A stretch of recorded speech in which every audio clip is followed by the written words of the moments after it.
Malacanang has rejected allegations by Vice President Sara's camp that the administration is interfering in the impeachment proceedings. Meanwhile, the Senate Impeachment Court has subpoenaed the Vice President's Chief of Staff to testify next week on the alleged assassination plot.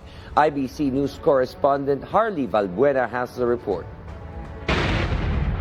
Chief of Staff of the Office of the Vice President Attorney Zulaika Lopez briefly appeared at the Senate today, but for only administrative matters, according to Senate Secretary Ray Bantug. She was subpoenaed by the Senate Impeachment Court, ordering her to personally appear and testify at the impeachment trial of Vice President Sara Duterte on July 13 and 14. Prosecutors, meanwhile, confirmed they will present witnesses next week to support allegations that VP Sara contracted an assassin to target the President, the First Lady, and former House Speaker. Meron ho kaming matibay na ebidensya na ilalabas sa susunod na linggo. There is no such thing as a conditional threat.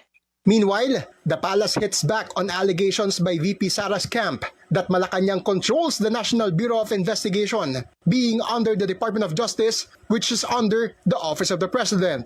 Para ipakita at nag-i-insinuate na may kinalaman ang Pangulo sa pag-iimbestigang ito, ito ay ang pinakamababa sigurong klase ng argumento. The palace stressed it is the mandate of the NBI to investigate the death threat made by VP Sara, even if she insists it was conditional.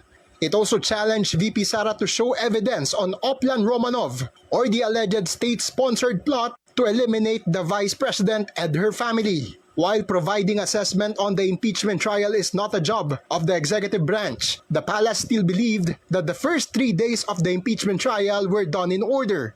If the issue involves the President at kailangan sagutin with facts, so yun lamang po ang gagawin natin. Ipapakita Hardy natin Valbuena, at, IBC News.